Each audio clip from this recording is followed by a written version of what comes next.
We talked about the movie Bae Wolf last time. Yes, we did. And this time, I'm very excited because we have a fantastic episode. And it ended up being cut into 2 parts because our interview went so long. Mm-hmm. But it's all really good stuff and it's all worth listening to. Yes. We're talking to the people who made it. Yes. So, yeah. So many great It's people. a big group, actually. It is. So we have David Axe, Stephan Jensen. David Axe is the writer and director. Mm-hmm. Stephan Jensen, who is a producer. Brendan Thompson, first AD. Cleve Langdale, who plays Shaper. Yes. And was also doing other stuff. Yeah. And then Morgan Shaley. Oh my God. Renew. Who plays Freya, Princess Freya. Yes. And they're all wonderful. Oh yeah, it was a lot of fun coming up. And yeah, I mean we're no strangers to long episodes. Right? Especially with the interviews. Mm-hmm. David Ryan Keith and Liam Matheson especially. But we wanted to cut this down, break it up, because I just didn't want to cut a lot of stuff out. Yeah. You know, and I really didn't cut much out, just a lot of, there were some moments with, Zoom. What can you do? Technical. Yeah, there was a few whoopsie doozies, and we got around those and didn't miss any content. But yeah, I hate cutting content because it's, even when we kind of like meander, mm-hmm. It's good. Yeah. And this was really good. So yeah, this is going to be part 1, and then it'll be followed by part 2, which we mentioned at the end of this one what part 2 is going to happen. Yeah. So we'll leave it a surprise. You got to listen to find out. So yeah. Do you have any news this week? No. I have news. You have news. I'm going to air it out. Okay. On this podcast. Do it. Last night, we played D&D. And you murdered our NPC friend. This is the second one you've murdered. Yep. You killed her. I did. And then cut the session. The bad guy did. And then cut the session. Yeah, and we're going to pick right up next week, right over her dead body. Oh, my God. Well, I told Tyler, you guys are becoming like Clint Eastwood in Dirty Harry. All of his partners, you're like, I like this guy. I like this woman. Boom. They're just offed in the worst way. Yeah. Yeah. You made Lily cry. Oh, I know. She got so upset over that. I know. I think part of it was, though, she was 2 hours past when she wanted to go to bed. She was extremely tired, yes. She had asked to go to bed 2 hours before, and we were like, well, let's just do these doors. And then it ended up being kind of... Well, and you chose the one door. You said, instead of going back, then we could have been like, oh, we'll cut it. But you just like right in it. Anyway, yeah, it happened. I am not ashamed. Killed her. It's part of the story. And I loved her. Wait till you see what's going to happen. You know what's going to happen is my dwarf is going to kill a whole bunch of things. I know. Yeah. And you asked me because we saved a bunch of NPCs. They're survivors in this dungeon. 65 prisoners that are characters who've been through hell. Yeah. And Mercer's going to kill everything in this dungeon. You said the survivors too, and I was like, maybe. I don't know. She's a raging possible. She's a raging ball of hair. It is not out of the question. Well, I guess we'll see. Yeah. Hopefully, someone will be able to like bring her down a notch or two and focus elsewhere. That'll be a high roll. Well, we'll see what happens. Oh, well, I guess that's the big news. Yeah. I just wanted to call you out in public. Really? Yeah. Wow. Ooh, my watch just went off. You did. I got a move goal. I haven't been moving the past 20 minutes while we've been recording these. I know. I understand. Well, all right. Anywho. So, all right. This interview. It's coming. and Rockin'. it's rocking. These folks are wonderful, and so glad to have been able to pull this together and get to speak to them. So It's so good. This is why I love doing this podcast, because we get to talk to cool people. Like, yeah, I mean, I like talking about movies, and the Yeah. whole point of this is, give new folks something to look at and be like, okay, see that, that's okay, or see how that is okay, and you just go with what you want. Encouragement and a little education, because yeah. sometimes, And also giving shout outs to movies that might fly under the radar. yeah, and plus we just love talking about movies in general, but talking to these people is like the best. Yeah, it's a real treat for us. The best. Yeah. So this is gonna be funny because we're gonna have 3 episodes in a row that are interview, even though one's split. 6 weeks of interviews. Yeah. Well, it is what it is. Yeah. That's okay. Because Yeah. they're great. They are. Well, without further ado, Let's get into cast and crew of Bae Wolf, and here's some goodness. Bam.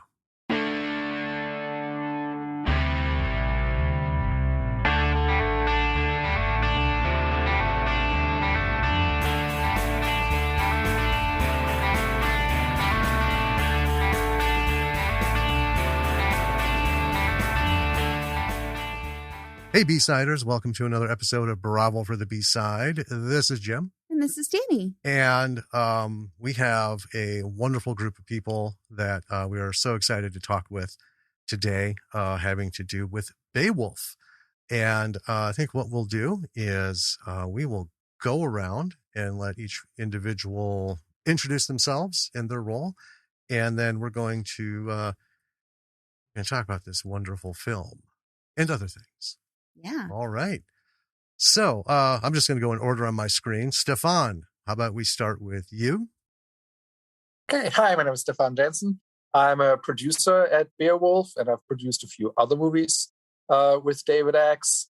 And I'm also an extra, and I can say I'm not an actor, but I have 6 movies to prove it.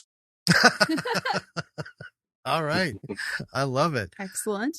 Welcome and thank you. Brendan. Hi, I'm Brendan Thompson. I'm an independent filmmaker situated in Warrenton, Georgia. I was first assistant director on this film, and this is the first time I've worked with David. And first assistant director, for anyone that doesn't know, manages the schedule and runs the set day-to-day, communication between departments, and general troubleshooting and problem solving during the shoot. You also played Carl. That's right. I got into a speaking role based on my sarcasm. Excellent. All right. Thank you. David, you're up next. I'm David Axe. I wrote, directed, and edited Bae Wolf. I guess produced it as well. This crew, Brendan's with us for the first time, but the other folks in this group, we've worked together many times. Wonderful. And lastly, we have Morgan and Cleve. Each of you, let us know what's going on. Morgan, go first, please. My name's Morgan Shaley Renew. I play Princess Freyawaru. She did so much more than that. Sorry, I thought she was going to go on. I'm Cleve Langdale. I ended up assistant directing, which meant I made a bunch of fires to add ambiance. And I played Shaper in the film. Excellent. Awesome. All right. Well, again, thanks everyone for coming on here to talk about this. Listeners know that we adore this movie. We had so much fun with it, and there's some very pointed things that we touched on when we covered it, and some excellent lessons just for everybody all around on how to make something really, really good and fun. Don't often get a lot of fun. I find, I guess that's kind of my first, I guess I'll throw out there. We've watched a lot of indie films, and there's a fine line where people want to make something that's fun to watch, but it's almost like there's a certain line they don't want to cross. because then it like catapults into like full camp, you know, and just kind of a crazy thing. It's like there's a level of, you know, I want some, I don't know, professional aura around this, but I also want it to be fun. We found this to be, I mean, just bam, super fun. And it hit like all the marks. The serious conversation was serious. And the timing of the comedic points were like spot on. And it really did just have fun with things. And I guess, you know, we can, whoever wants to go first, and we can round robin it. Making a movie that's supposed to be funny and fun to watch, does that give you any, like, I don't know, burdens on your shoulders, any kind of angst that you don't want to go too far, or that you worry something will go over the top and take you away from the level you want to keep it at? Well, David's first rule on set was no funny voices. Was it? Was it? Huh. We only had one guy who really wanted to bring funny voices. we shut him down pretty swiftly. I remember the phrase coming up more than once.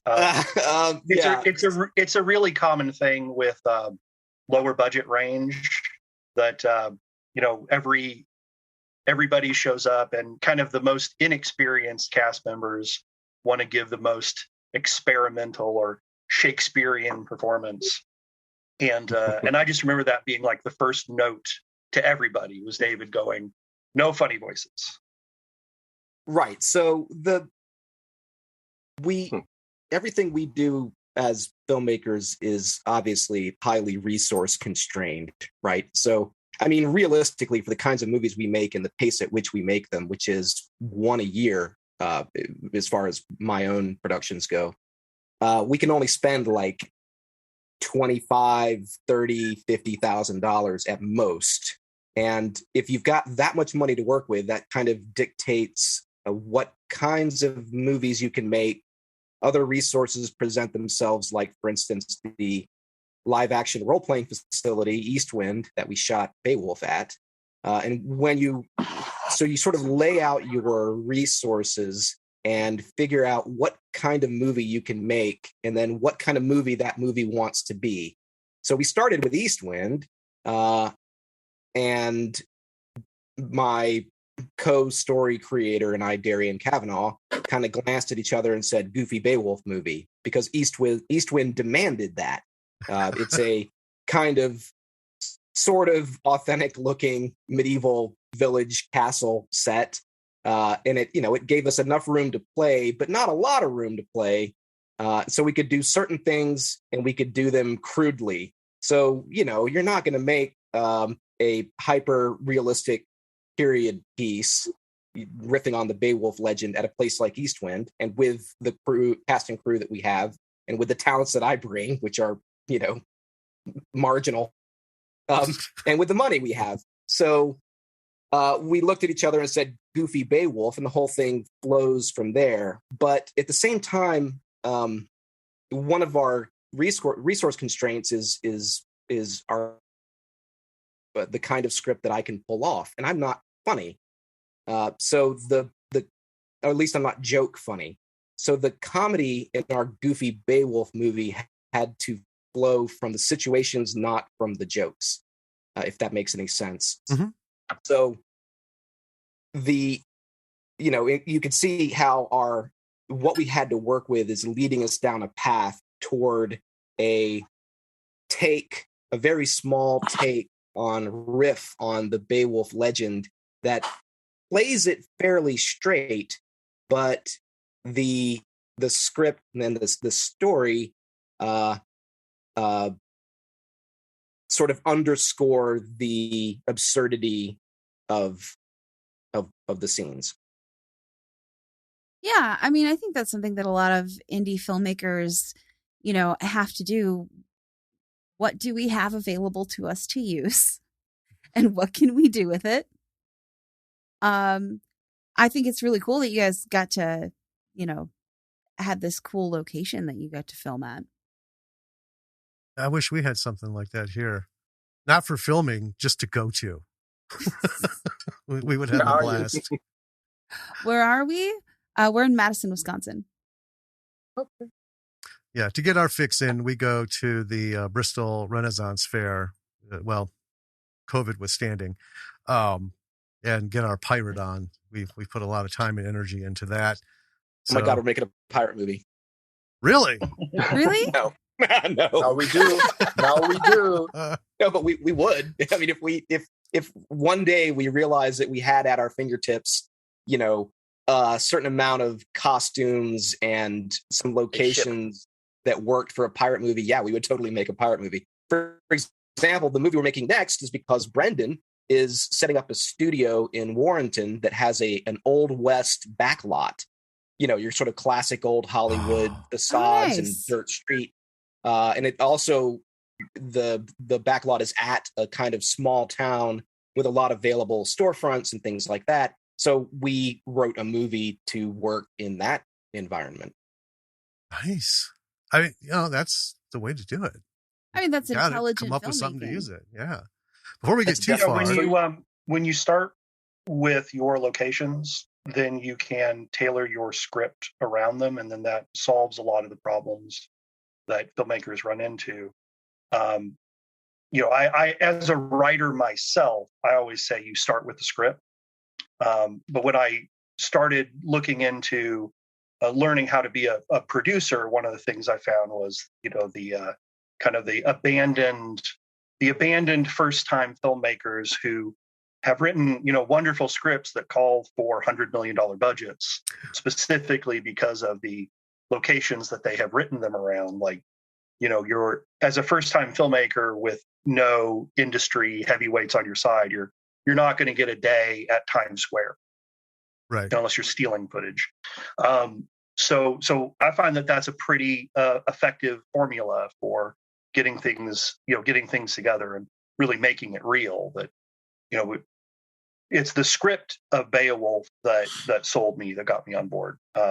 Apart from just sort of, I had been on set with David and his crew before, but hadn't worked with them. And when David sent me this script, by the time I finished it, I was completely sold. So, filmmakers out there, start with a script. If you're writing it, or if you have a relationship with a strong writer, David's scripts are very strong. But when you're planning the whole thing out production-wise with the limited budget, limited means, plant your script in real world, real life locations that you can get access to. Exactly. Let's hear from Morgan and Cleve quick, and then we'll start diving a little bit more into this. But I'd like to hear from a performance aspect. What do you mean in terms of the fun and the humor, or in terms of making do with resources? Well, I like the fun and the humor. Like I was saying, everyone wants their project to be taken seriously, and we've talked to some people who, when they try to go the fun, funny comedy route, they're in a constant panic attack because they don't want it to be viewed as like some sort of first year project that they're turning in for a grade. They don't want to go overboard. And I was just always curious, when you want to do something fun and, you have limited resources, it's an indie film. So you go with what you got. For you guys, was there anything that either worried you or inspired you to work these parts through to basically give us this end result that we got? I think one of the main things that helped us is that we, as a group, have worked on so many things together that we're comfortable with each other, and a lot of the humor just comes naturally from us, bouncing random ideas off of each other, and if something happens and people laugh, we'll roll with it and add it in. Or yeah, she's totally right. That plays into what David was saying. I think he's a little bit wrong. He does write scenes that are inherently funny, and that makes it easy to be funny in them. But also, we all wanted to have a good time. We were on this really fun set with all this armor and swords, playing epic heroes and villains and warrior princess. yeah. So when he gave us a moment to be a little bit silly and be a little bit humorous, and you let us all as a group suggest things, just whatever idea made us laugh, what we did. and that's where most of the humor coming. Yeah, it was a good moment to breathe, like just kind of, you're working really hard, being all serious, and then the same as in the movie, it's like the comedic relief. It does help to have that fun on set, yeah. And David gave us room to do that. Exactly. Every now and then we'd step back and say, so what would be funny here? That's actually, I don't want to ruin the beat, but Morgan drew that little scroll that the guy's looking at as Brindle sneaks by at one point. Oh yeah, the porn. Yeah, that wasn't in the medieval centerfold. What would be funny right here? What could the guard be doing that would distract him? But we're like, how about this? Then as a group, Morgan drew it. Yeah, they came up to me with this giant piece of leather and a piece of charcoal, and they were like, draw a stick figure with big tits. Yeah, that would distract a Viking guard. Absolutely. There we go. It works. Filmmaking is collaborative.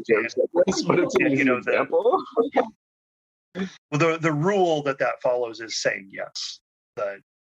Underneath the director as the final arbiter of what's going to work, and then stuff. We did all kinds of stuff that didn't make it past the edit, but generally speaking, we were there with an attitude of say yes and have fun.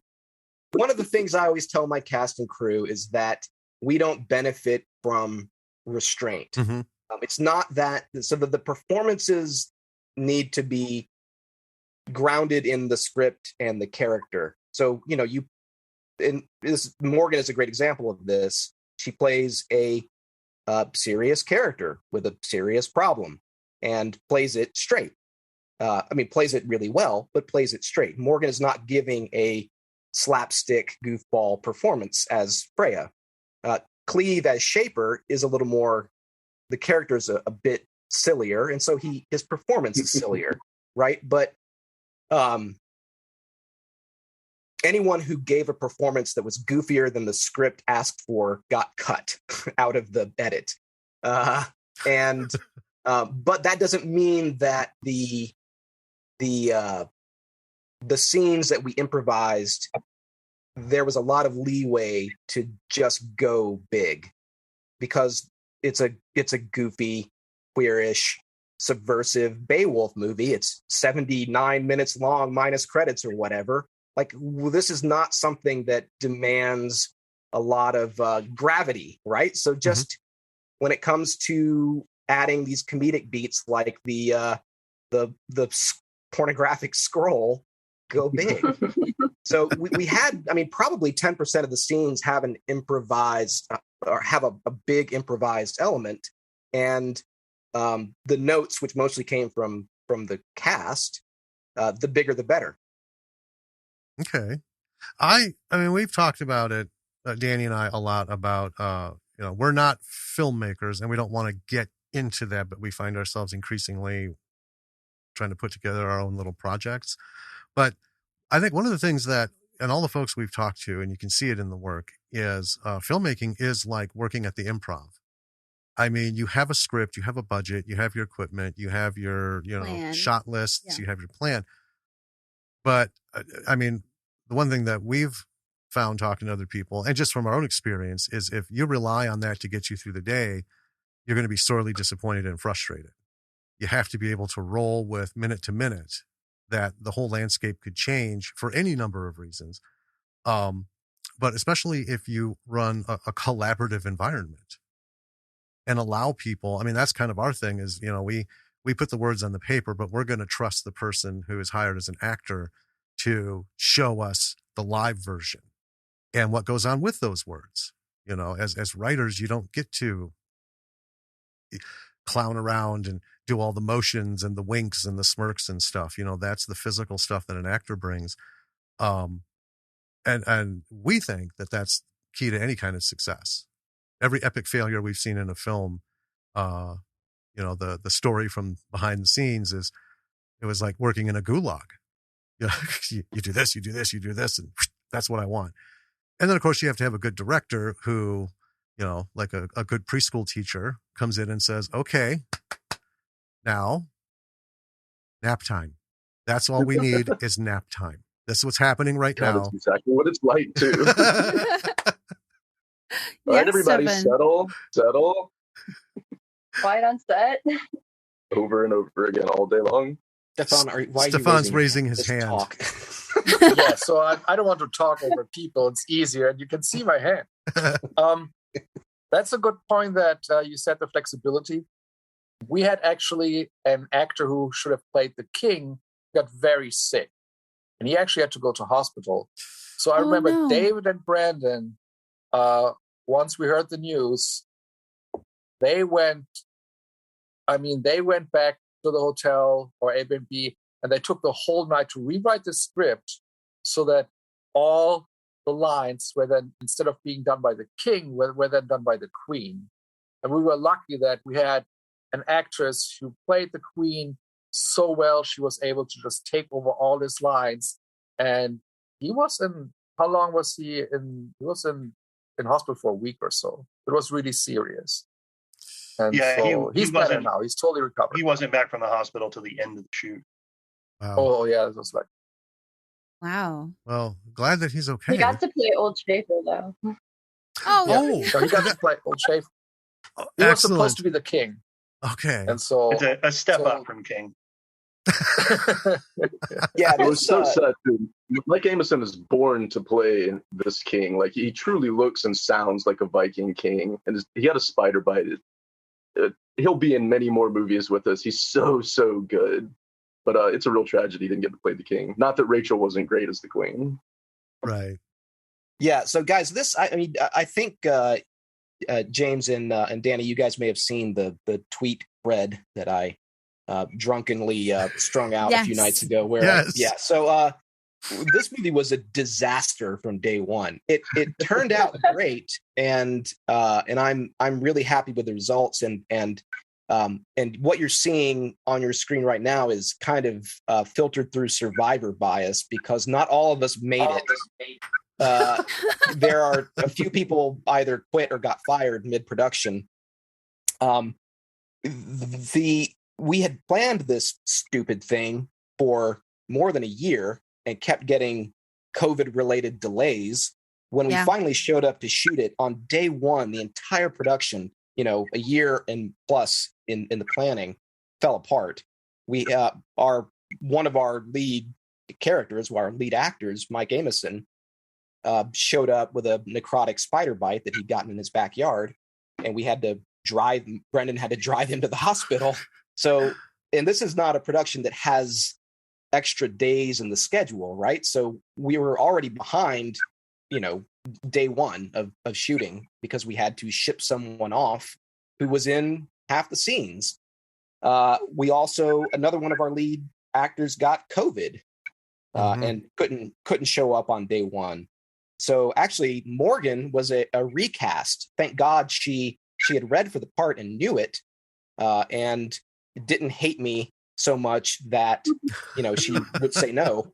And it probably helped that Cleve was able to help bring her in. And so Morgan shows up in within. I begged, I pleaded. Huh? You begged and pleaded? Well, it worked. And Morgan shows up on very short notice. I mean, probably within an hour. And just drops into this part as though it was always hers, which it probably should have been, and saved it. But so we are scrambling on day one to rewrite the script, recast parts, while constantly looking at the sky, because 75% of this movie is outdoors, hoping that it's neither too sunny nor rainy. And so it was. I did not enjoy shooting this movie. It was horrible. I lost like 10, 15 pounds. The stress level, the whole thing feels like a terrible nightmare to me now. It's easy with a year of hindsight to think that in the end it was worth it. And I guess, yeah, of course it was. We got a fine movie out of it. But man, if you had asked me middle of the production, were we even going to finish this thing? I was skeptical. And I finish everything. So this thing was thing was a disaster. It was such a disaster. And it's always like this. The question is not, is your independent movie going to be a disaster. It's what kind of disaster is it going to be, and how bad, and do you have the energy and the resources and the team to pick up the shattered pieces on day one or day two and glue it back together in some shape that's going to, end up looking like a movie. We kind of got that sense after watching it, because the super that came up at the end, we were like, this seems like a scream of celebration, but more an act of cathartic release. Hey guys, they're referring to the little post credits note that I always put in these things that explains where we shot it, how much it cost, and who died.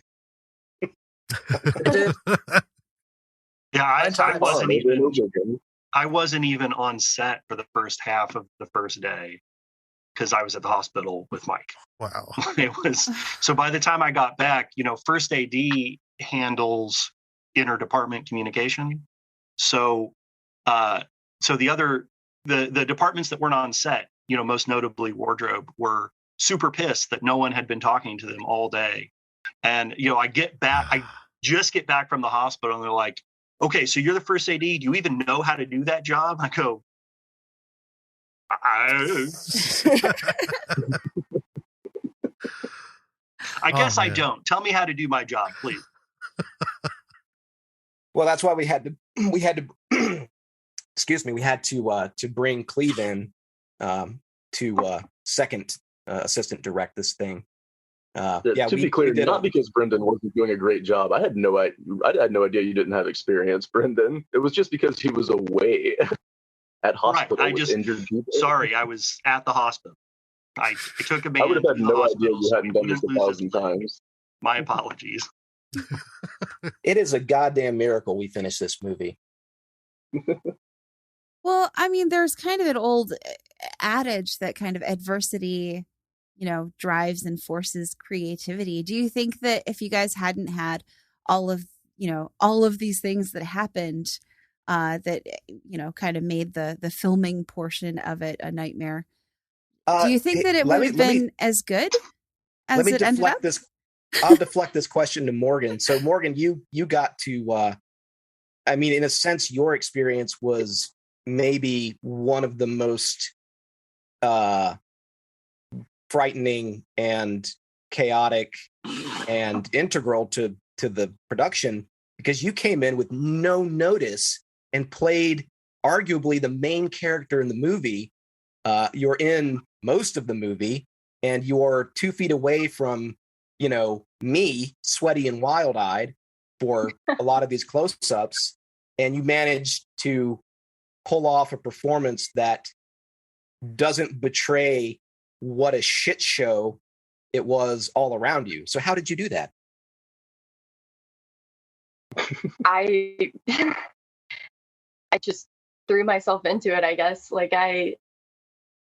You just kind of have to commit at that point. Like, you decide, hey, I'm going to do this thing. I don't want like this reel of shitty acting out there of me. So I better do a good fucking job, And it was like, especially in the beginning, it was really hard because I wasn't there for the first 2 days. So we had to shoot a bunch of my scenes in between other scenes we were already shooting. And I really applaud David for being able to squeeze those in and still stay within his time frame.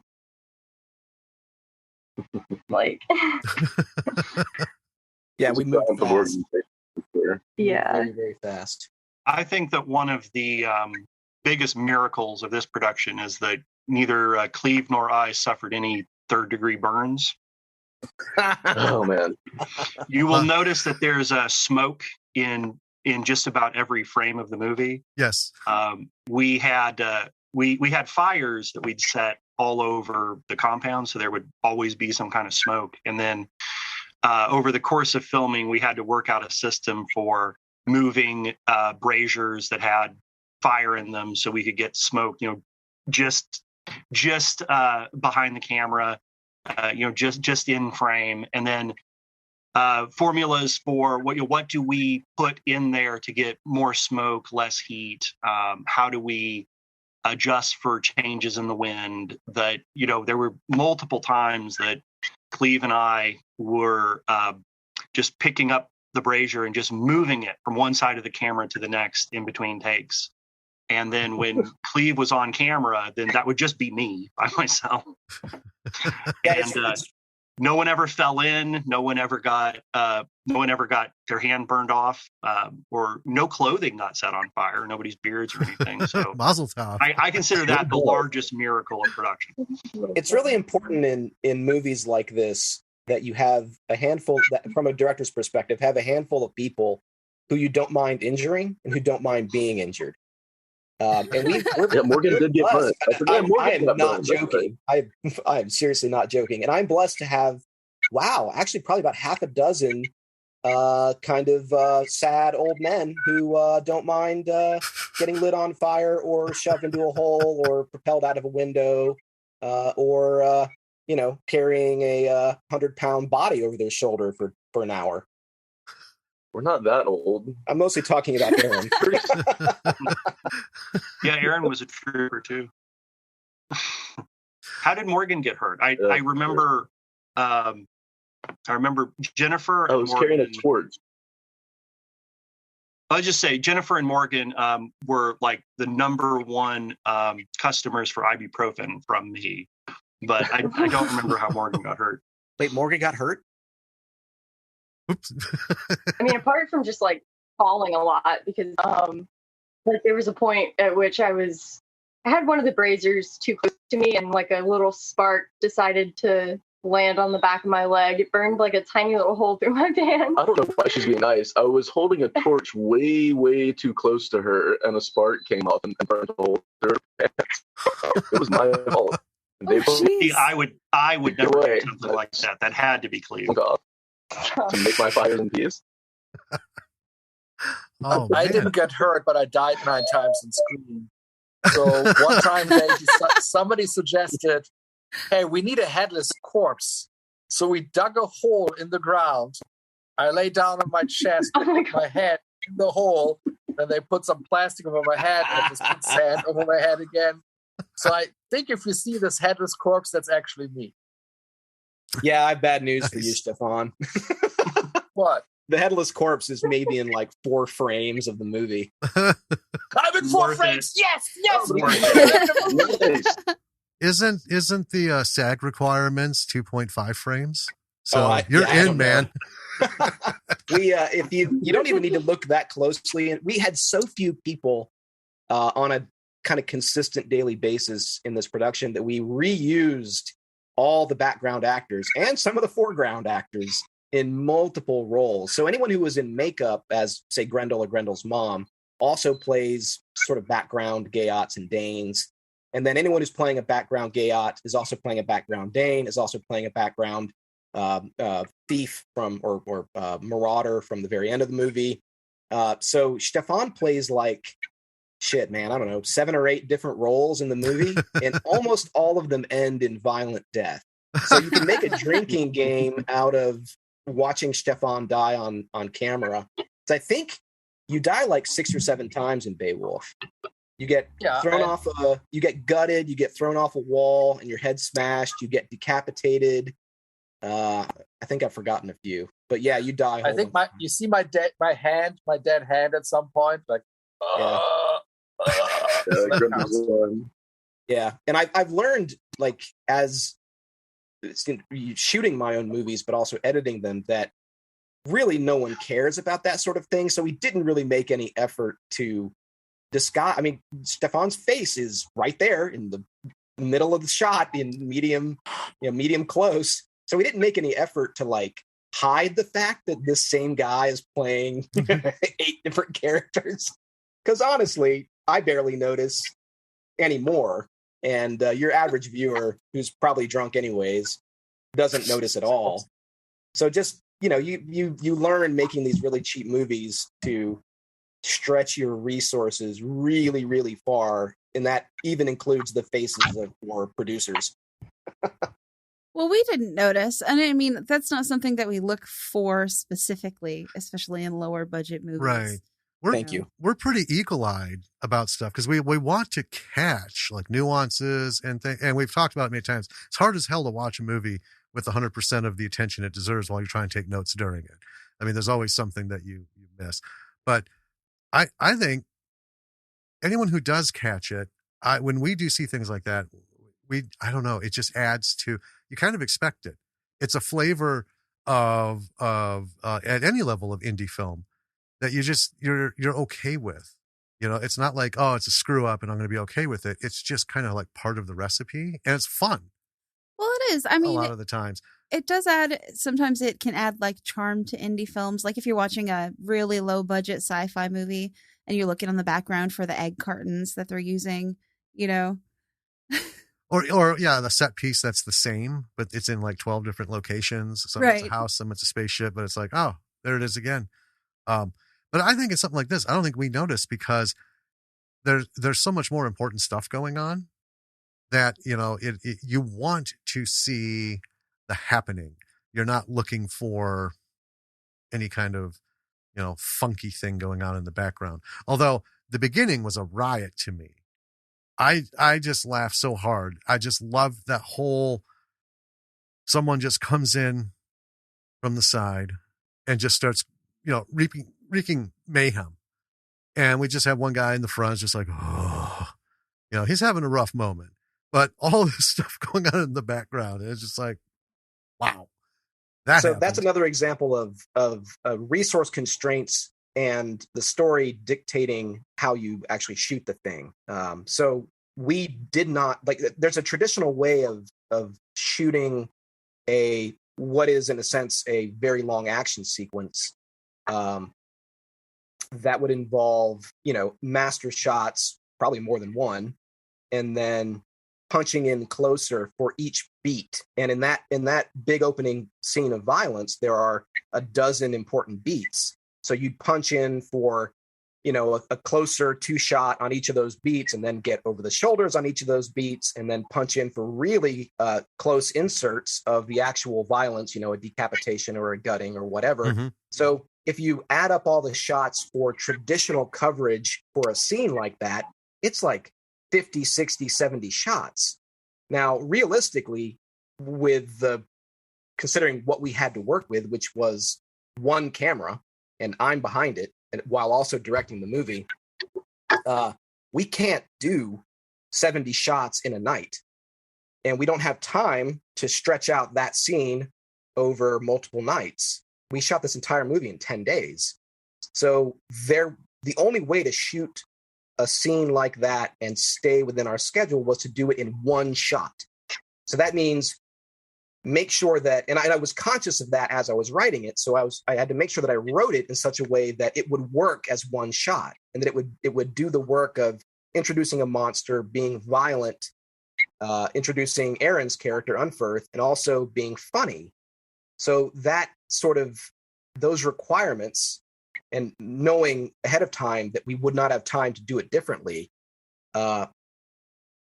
dictated everything about that scene. So we had to block a scene where, you know, Aaron walks in, posts up because he's drunk, and then behind him, a monster strolls in, invades the mead hall, and starts kicking out, you know, dying Danes. Mm-hmm. So it's all one shot.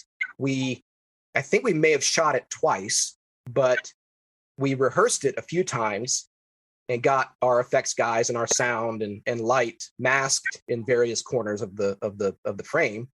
And so we just rehearsed it a couple times and knocked it out in one. So we did, you know, if this were I don't mean to, what do I know? But if this were an expensive Hollywood production, for some reason shooting my weird script, that scene would have taken the better part of a week to shoot. And we did it in 2 hours because we had to. And because we had to, we leaned into the weirder corners of that setup. You know, really, it's all about drunk dude doesn't notice monster killing all of his friends behind him. We leaned into that, And the single shot emphasizes the Aaron Unferth's ignorance of what's happening behind him. There are no cuts to sort of redirect Aaron's attention or to reframe to recontextualize how the viewer understands what's happening with Aaron and what's behind him. There's no mistaking that this drunk dude doesn't notice what's happening behind him. So, Right. The poverty of our production helped elevate that scene. And so thank you for noticing it. And I'm really proud of it too. Oh, And yeah. thank God it worked. So we have seen, and we've talked about films that we've seen where one of the clear markings of an indie production is you have one location, one camera, and one go. Meaning you're doing it in someone's house. And this is the only angle we can have the camera because we got windows and all this other shit that we just can't contend with. So everything has to happen on screen, almost like single cam sitcom style. Everything has to happen and flow in. And it doesn't lead to an organic feeling. But I mean, when you're watching it, you're like, we get it. They've got $1,500. What are you going to do? How many houses can you raid? But, but the way you did it, I thought it was magnificent because what it actually reminded me, and I love scenes like this, so that's probably part of it. But like one of my favorite scenes, let's say like in Deadpool 2, is when we have Josh Brolin 100 yards from the camera, just walking steadily, real time, towards the camera and the two hillbillies. There's just something about that has a comedic element to it, and it doesn't speak to lack of resources or anything like that. It's like, this is hilarious. We got one guy who's the focal point, and then we have just this utter mayhem going on in the background in almost absolute silence because he's just completely oblivious. And that's how it rang. I mean, that was one of the top shots, and an excellent way to open because I was like, oh, yeah, I'm in.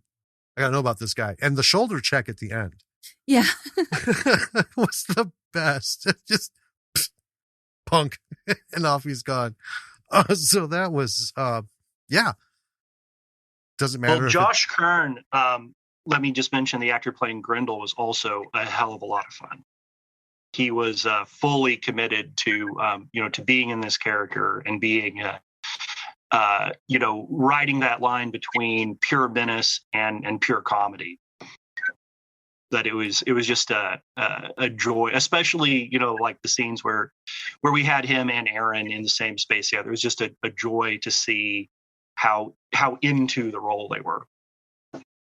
I want to ask a question, and I'll start with Morgan and Cleve, because from an actor's perspective, this is where it gets to be the hardest. But at the bottom of it, at the end of the day, you guys are taking on Bae Wolf, a legendary legend, right? A classic, and doing your own thing with it. I would like to hear from everybody, starting with Morgan and Cleve. Did that play into? I mean, was there any kind of like fear or onus? Because one thing I noticed about the film was we didn't spend a whole lot of time explaining Bae Wolf to the audience so that they could understand what you're doing with the story. It just kind of like, here you go. Because we've seen a couple renditions of Bae Wolf where the actual film takes an inordinate amount of time for exposition to like educate the audience so that they may understand something that's going to happen, some small thing. But I mean, from beginning to end, this was just like, all right, go. And we're watching. And we kind of learn as we go, and we don't learn anything more than we need to. But I know a lot of people, when they have this like classic hanging over their head, it's like, oh, how far do I go? In which direction? And I always wondered with actors, especially. So, Morgan and Cleve, do you have any thoughts on that? For sure. I mean, it is an epic, grand tale. There's an intimidating factor to even messing with Bae Wolf. But David took the big risk. He decided to make a gender-bent version of Bae Wolf. He decided to go silly with it and call it Bae Wolf. Mm-hmm. For me, playing Schaefer was almost the third wall breaking character, who kind of gets to be a little bit silly, and who's not. Obviously, he's not in the epic of Bae Wolf. I didn't have any big shoes to fill. It wasn't a big deal for me. I got to be silly. I got to have fun with it. I get the feeling that Morgan, since she did such a great job playing Freya, she brought a whole lot of emotion to a lot of the scenes. I really think that she must have felt some of that pressure. She gave an epic performance where I gave kind of a silly performance. No, you didn't. Oh, sorry. Thank you. She did. She's amazing. For me, playing Freya, there was definitely an element of intimidation there, but it was mainly overshadowed by excitement. I was really excited to get to play this really powerful role and just express just this stoic, strong woman who is fearless, but she also is part of the LGBT community. She's herself in a time where that's not normal in this adaptation. And so I wanted to definitely do justice to that community as well. She's both strong and delicate, and Morgan brings that to the character really, really well. Whereas Jennifer, who plays Bae Wolf, she leans much more into the strong side of that. She's a woman who almost becomes a man to get along in a man's world, whereas Morgan shows a much more traditionally feminine side to Freya, while still absolutely just beating the heck out of people when the scene calls for it. Including me, yeah. I want to hit on that in a little bit. But first, Stephan, Brendan, David, any thoughts on this, the onus of taking on an epic? I really felt that David's script sort of counted on the intelligence of the audience. And I do think that is a difference in philosophy between what you traditionally see with the way the studios, the way Hollywood would handle something historical, something with a foreign background to it would be, okay, the audience won't get it. They need everything explained to them, beat over the head. Not having the constraints of a studio board, asking how they're going to get a return on a $30 million budget. Working this way in the independent space, you can just assume the intelligence of your viewer and just tell your story. I like that. Yeah, absolutely. Yeah, I agree. I, for one, would say, fuck that stupid epic poem. Bae Wolf is unreadable, but it's got good bones, right? It's got fun elements, which I guess is why fun basic story elements, which is why it has endured and has inspired a whole bunch of adaptations. But honestly, I haven't read Bae Wolf since I was probably 15. So I'm riffing more on the riffs than I am on actual Bae Wolf.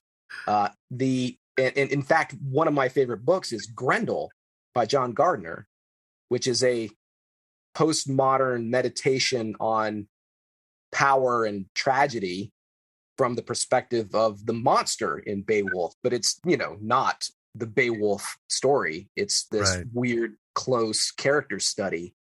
And I love that book, and I've read it a bunch of times, way more often than I've read Bae Wolf.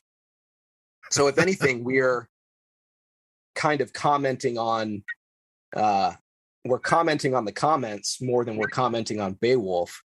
And how does it benefit anyone to take something that old and dusty and dumb seriously?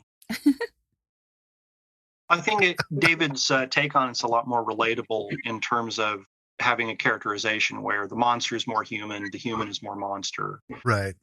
There's something evocative there that the original epic poem doesn't speak to. Yeah, I agree. Sure, that. The basic humanity of two different sides who are in conflict, and that itself is okay. That's a more relatable premise to start from. Yeah, Using well, the what I really character. wanted to do in Bae Wolf, what I often want to do in a lot of my movies is find the humanity in something monstrous. And Right. and Grendel is a great vehicle for that, because you could take the basic structure of the Beowulf story and give Grendel all sorts of different motivations.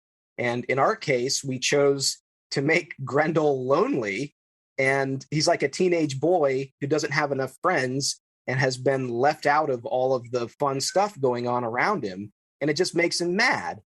And that's the basic conflict that drives this entire movie, is Grendel feels left out. Yeah. Yeah, the Danes are having all these parties and he's never invited. Right, because he's orange. Yeah. Yeah. I always look at this stories like this as sort of a treatise on the word humanity. That's the like common thing that comes in, is like, the humanity and this and that. One of the words I hate most is inhuman, because if a human commits it, it's a human action. And I hate how they try to, label atrocities, the depth of their depravity and just how horrible they are, by saying it was just absolutely inhuman. Well, no, it wasn't, because a golden retriever didn't come in here and do this, right? This guy did. And I always watch these things, and I always find myself thinking, man, somebody needs to come up with a brand new word that explains how Grendel is the same as Beowulf, is the same as Freya, is the same as Shaper, is the same as the Queen. What is that element? Let's quit calling it humanity in all things. What is that? What is that shared element? And it almost seems to me, and I'm kind of getting a little meta here, but it, even something like this, where you're having fun with the story, I always see it as just some sort of reminder, subconscious or otherwise, that, we generally just suck at trying to understand the connecting point between all of us, again, whether we're orange, whether we're a queen, whether we're the town drunk, who, I gotta say, those bits of writing for Umford and how they were so delicately handed to him as, you're just a coward, you're useless. I love the well-meaning intent of that, because it kind of just wove in with everything. Yeah, Unferth is the real villain of this piece. Yeah. Lack of self-esteem. Well, he's just That'll a do guy with a sword who thinks that he can solve every problem. And in fact, he makes everything he touches worse. Yep. It's also a meditation on alcoholism, apparently. A little bit. A little bit. That was an accident. Honestly, it could be called the tragedy of Unferth. Yep. It really could. You really look at it. Oh, man. Stephan, do you have anything to add to this whole onus conversation of taking on An epic poem. Yeah. Well, I have a few German epic poems we can do if we really want to go into it next time. Like the Siegfried Saga, why not? Ass. Well, okay. Pirates. There's a famous German pirate from the city I come from. I come from Hamburg, so I'm a hamburger, and we had a famous pirate. So, do you need me to buy you a pirate ship? He's going to reel you in here, David. No. Oh, man. So if I just throw money at you, will that work? Yes. Okay, good. Shouldn't that be yes and thank you? Well, we do have a pirate ship in Bristol here that is for sale, as last I checked. So. Oh, the one in the pond. Yeah. Oh, really? They're selling it? Yeah. Wow. What kind of ship is it? Is it good for a pirate ship? It's completely staged. It's an actual. Yep. It's an actual. It's a full staged sailing ship. Yeah.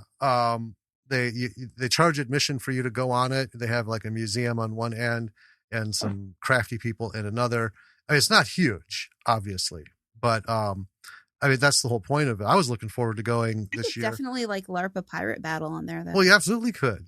I mean, yeah, it's got the wheel, it's got the sails, it's got a fake. Guys, I'm not trying to talk me into making a pirate movie. I'll tell you what, if you do make a pirate movie, you need extras and we can swing it. We are happy to show up with our giant You chest already of have extras. regalia. Yep. No pirate movie. And these aren't like sexy pirate costumes. These are real deal. We put a lot of work into these, and we would be happy to show them off for you on camera in the From background. now on, I'm only making domestic dramas where two older people sit quietly in a breakfast nook and talk about their days.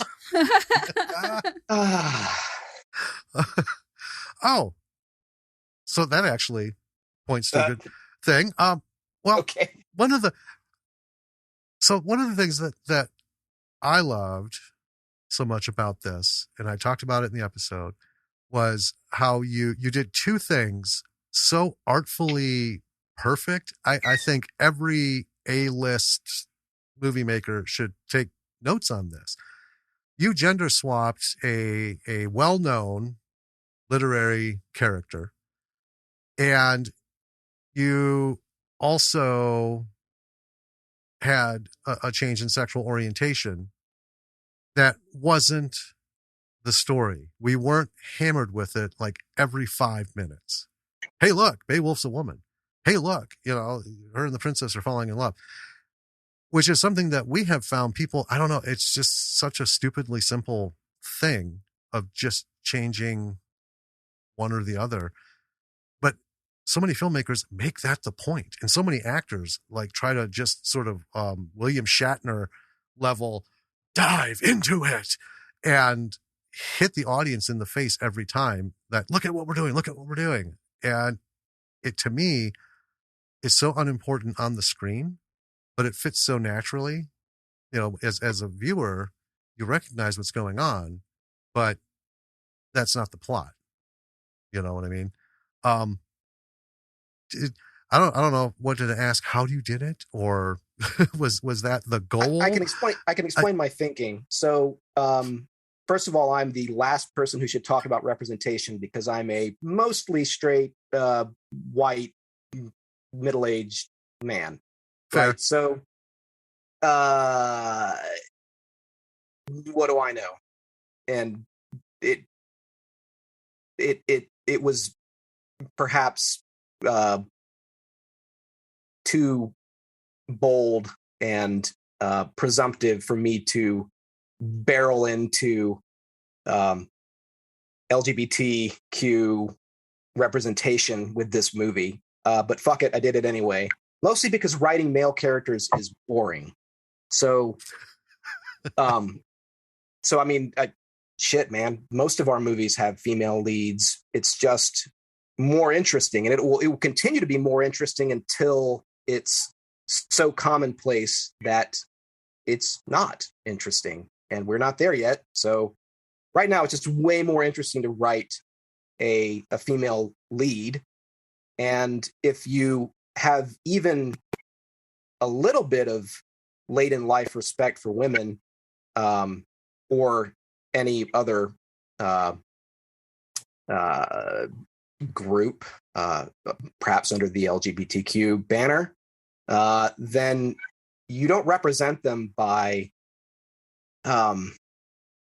fronting their underrepresentation, right? You represent them by folding them into storytelling the way that you would fold a white straight man into storytelling. Like, the countless movies that are led by straight white men aren't about these men being men and straight and white. They're about, aliens or monsters or right, whatever, bank heists. So if you really want to represent a group that needs representation, because frankly, that's, the real world, that's realistic to represent women and minorities and LGBT groups.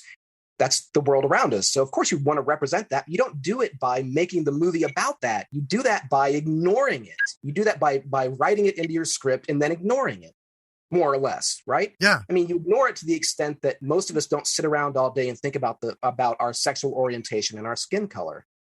We do confront those things. And I'm saying this as a straight white man, so what do I know?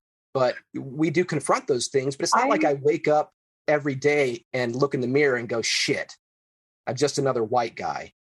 So you represent, say, a queer woman in a movie by making your lead character a queer woman, and just have her be whatever, a monster slayer, a bank robber, an alien fighter, the president.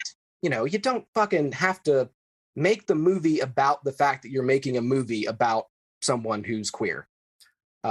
That's not really representation. That's exploitation. Right. I completely agree with you, David, on that. And as I am bisexual, so I completely agree that I don't want to see like lesbian or gay relationships and just have it be almost like, it seems like tokenism in a way when it's like just focused on that. Yeah, like I want to completely see agree. same-sex relationships portrayed in the same way as straight relationships would be in film. Like, I mean, they are different, but I want the same level of match. Yeah. Yeah. In a way, like Yeah. it should be the norm. Like there should be just both. It should all be mixed opinion. That's my opinion. Well, I think, and we talked about this in the episode when we're covering it. My take on it is it should be two people falling in love, the whole attraction, then to flirting, and then to everything. I mean, everybody's different, but let's just take it as a generalization that it's the same process for like everybody. That's why we have these little notches and, oh, there's an attraction, and oh, now they're flirting. And spending time on who is who in that, to me, is just, it just murders the whole thing. And it's exactly, I think, what Morgan said. It now becomes an exploitation thing. And it should be just normal. And I was never so satisfied to see two people starting to come together in a movie of the same gender than in Bae Wolf. I mean, this was like the first time it actually just was normal and real and felt, like nobody was trying to, get a trophy for this, like David said, it shouldn't be about the roles and the identifications. It's about the story. And these are just two people in the story, so. You had started to say something, Stephan. I was joking when anytime somebody says we're all different, I always say I'm not. Oh. And because it's from Life of Brian. Yes. Yeah. Sorry, and I can't help myself. Oh, we don't ever begrudge anybody for a good Monty Python fix. That's fine. Oh man. So yeah, those were the highlights that we loved. Now we talked about the technical aspects, because we kind of, everything in a movie is a lesson for good or bad, what to do, what not to do. And there literally was nothing in this movie where we were like, so based on this scene here, this sequence, maybe don't do this, for man, beginners. look closer. Oh, no. Because I tell you what, I did mention that the worst decision an indie filmmaker could ever make is to film outside. Because even the multi-million-dollar studios, right? You can only exert so much control over the environment. You can bring your light kits, you can do all your stuff and all that, but you're still at the mercy of what Mother Nature is going to decide. Not today, asshole. And then, as you go down in budget, we've watched so many films where you just can't help the blowout from the sun. We got to get this done today. There's no other angle, nowhere else to do this. So it is what it is. We'll try and filter the lens and roll with what we got. This was actually, I mean, it seemed so well under control. And I say seemed because I know you probably have a different view from being behind the lens. But visually, I mean, this thing was just rock solid. It was one of the most consistent films in this range that, we didn't feel like you were all of a sudden thrust out into, the flats in Southern Arizona, because this is where we have to shoot this scene. Whether or not it matches, we just got to go. Right. Yeah. So there's a number of tricks to making that work. So one of the reasons that very cheap indie movies look cheap is that they're underdressed. This movie is not. So we by underdressed, I mean the sets are not right. There's not enough set dressing to make them look authentic and lived in. So because we were shooting at a very well-worn LARPing facility, the sets did a lot of that work for us. I spent more than a year begging, borrowing, renting, or commissioning or producing myself costumes. And, sure, they are still fairly inexpensive and, relatively cheap looking costumes by big budget movie standards, but we definitely worked hard to costume our actors as much, as elaborately and consistently as we could. And makeup and hair are a big part of that. Makeup and hair actually was one of the more expensive departments and one of the most difficult to work with on this movie, but we did get results out of that. We got good camera-ready actors and hair that matched the characters and was consistent and, had design to it. So you've got, with a cheapo movie like this, you can't just roll into wherever and start shooting. You got to dress your sets. You need to plan character design and costumes and makeup design in advance, and you need to pay for hair and makeup. You just can't. You don't need to pay a lot necessarily. It's still a cheap movie, but you've got to make an effort. One of us rolling out of bed in the morning is not camera ready, so give it some thought. But so all that said, we also added a lot of visual texture by, as Brendan and Cleve discussed, we hauled smoke around the set. Smoke smoke and fog and dust have an amazing way of making a picture look more expensive. And so the camera was constantly surrounded by fires, and sometimes they're on camera, sometimes they're not, but that adds texture and depth and softness to each of the shots. And shots where we couldn't get smoke because of where we were, or because of the wind, or because we hadn't planned far enough in advance, I added it digitally with a visual layer in the edit. I'm glad that you didn't notice blown out shots, but we had several of them, and they were the shots that I had to step on the most in the edit to try to, balance those whites out and add some color back to them. So there are definitely scenes outdoors where we simply did not have the option of not shooting in blaring sunlight. And so those were very difficult scenes to edit. And those are the scenes I would reshoot if I could. And in fact, there were a couple scenes that were so blown out that we did pick those up, at a later date. But we didn't do a whole lot of pickups. And longer sequences that we knew we couldn't pick up, we just had to work with. So there's a scene where Morgan and Cleve, as Shaper and Freya, are walking through the woods, and they're going to meet Bae Wolf. Bae Wolf shows up on her horse, the one horse in our movie. And, they have this little confrontation. That whole thing, we had to shoot that at noon on a sunny day, and it looked awful. I think it still looks awful. I spent a long time, weeks, editing that one dumb sequence, and it's it's okay. It kind of works, but you can definitely, if you look close enough, see the seams in our production in that scene. I don't know. I think, even when you can't do anything with it, right? And clearly you were able to do a lot to rectify some of these things.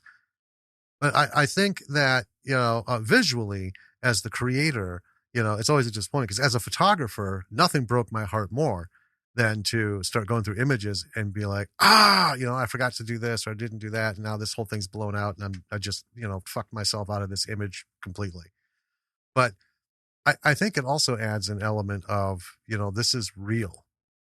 This is real, where a lot of times, studio films, you don't ever run into this because 90% of the outdoor stuff is shot indoors. And we talked a long time ago with a few people, a couple successive interviews, and we've talked about it with us, that like Netflix has, for all of its series, has a look and a feel no matter what it is or what it's about. And it's almost like Stepford Wife disconcerting. It's like this, this is a period piece, man. This should have a different feel to it, but it's the same because they work. It's like Asylum Films. This is how we work and will never change. And that, folks, is where we're going to stop the interview for now. For now. We have a lot more material that we'll get to next week. Yes. Or next episode, I guess. Yeah. It was a good lengthy talk. Yeah. And David presents this like TED Talk thing. Yeah. Towards the end that I wanted to preserve. So I decided to split the episode. Yes. Into two, part 1 and part 2 of the interview. It is fabulous. Oh, it's so good. I think, this interview kind of as a whole really demonstrates how much films by indie filmmakers are really like a labor of love. Yes. And I think that makes for the best kinds of films, honestly. Well, yeah. There's all kinds of different ways to look at it. So we could look at it as, if you're a director, that's your job, right? You direct films. And a lot of the top directors, they're not writing the films. They're given scripts. We want you to make this. Mm-hmm. Or we're making this and we want you to direct.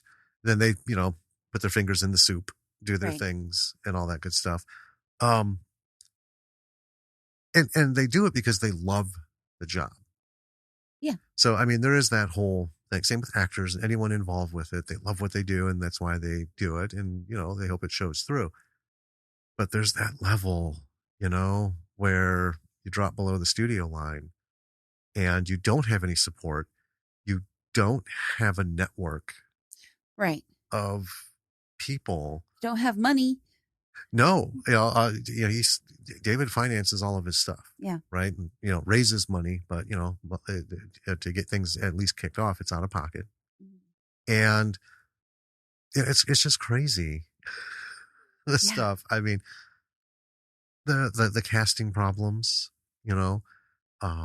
big films run into those sometimes where a cast member is no longer able to continue for various reasons. Sure. And you got to do something about it.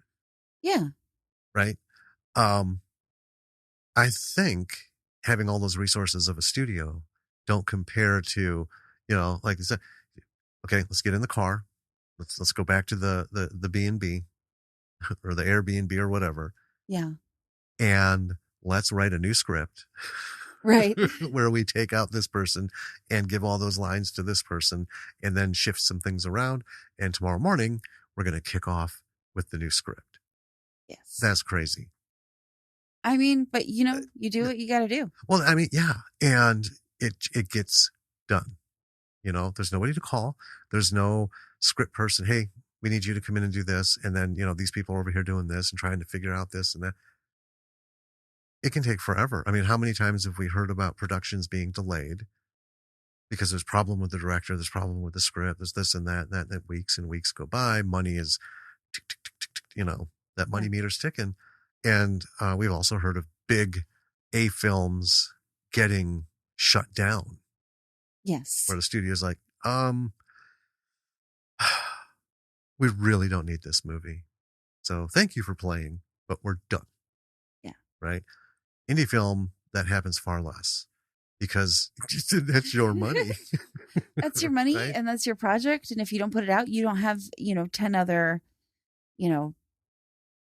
projects in production. Yeah. You've just got this one. So. Oh God.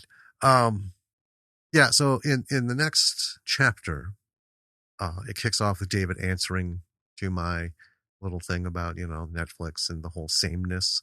Mm-hmm. I just love addressing how hard it is to make an indie film And even if you aren't concerned, right, with doing like a period piece and accurate, because this wasn't meant to be an accurate representation of the saga, Right.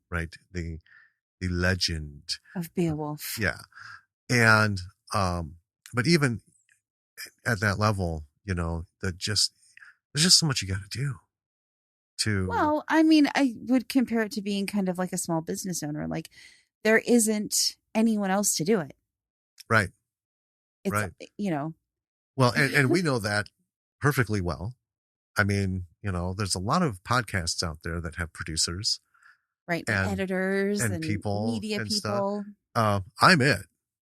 Well, yeah. And if I don't know what to do, I got to figure it out, or we don't get it done. Yeah.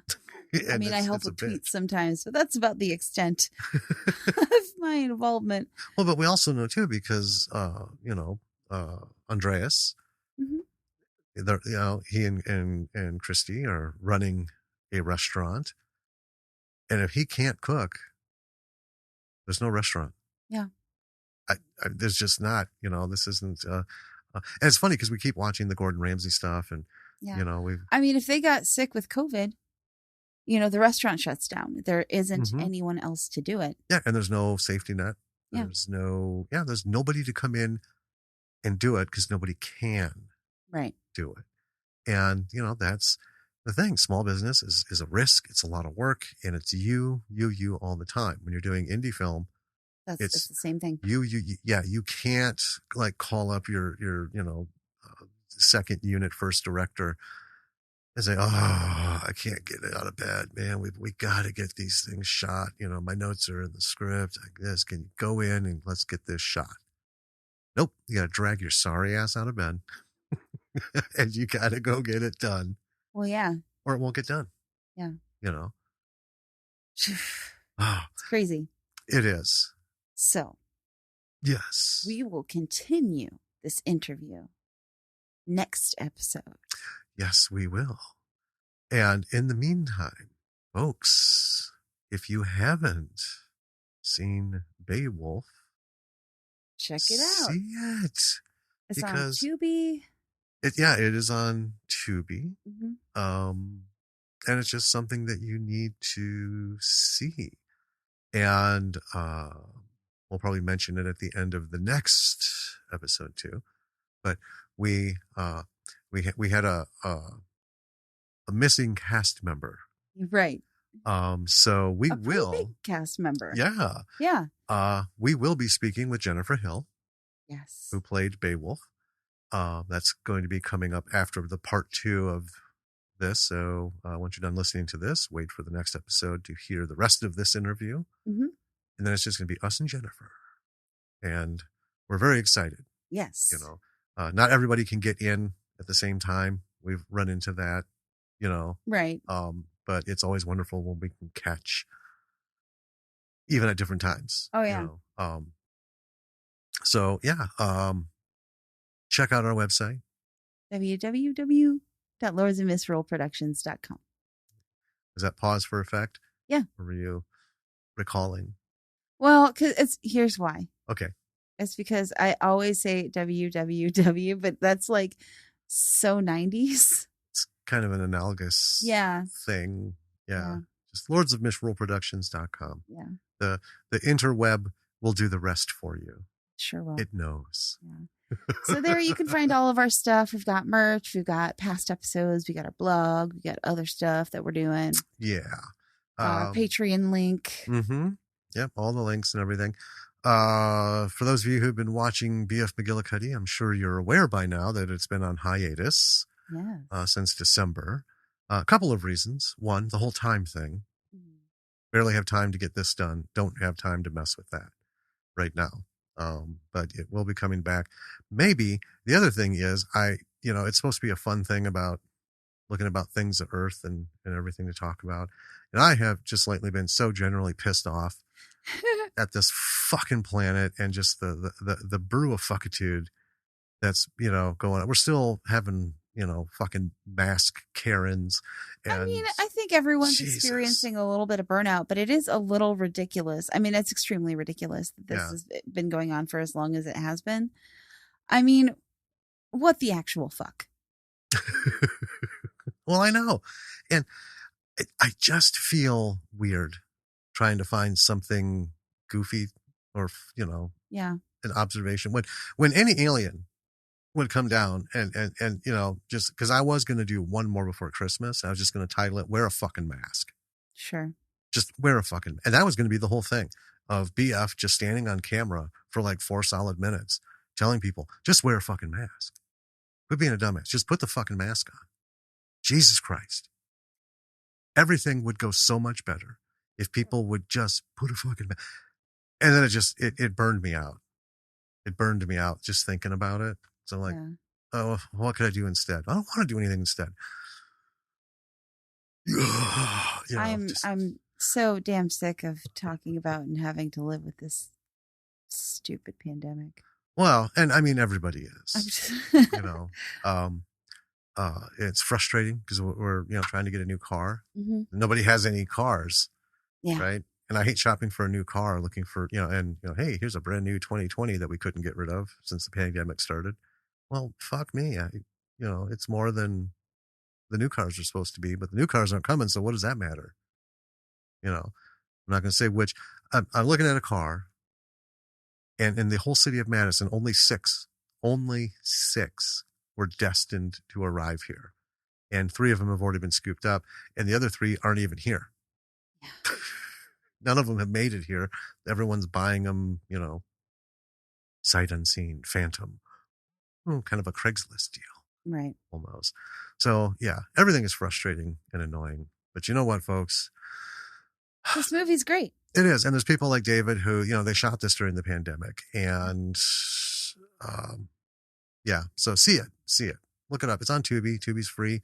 You got no reason to bitch. You got nothing you got to do. Just sign up, log in. Bae, B-A-E, Wolf, boom. Another David Axe masterpiece coming at you. And with, all these wonderful people. And then we're going to hear more about it next week. We will. And you're going to hear that. I'm telling you, that TED Talk is like awesome. Oh, it's so great. I would love to just get that itself as a little soundbite, except it's like 30 minutes long. I know. But it's I tell you, come back for the next one. Actually, it won't be next week. It'll be 2 weeks from the time you listen to this. Because we're going to be doing bi-weekly again for a while. But yeah, listen to it. And, when you get to that end part, I'm serious. That is like a verbal textbook on how to get shit done. Things we haven't even talked about on here. That's true. Because it just didn't, flow that way. But anyway, B-siders. Until next week. This is Jim. And this is Danny. And keep you cool. And we will talk to you soon. Bye.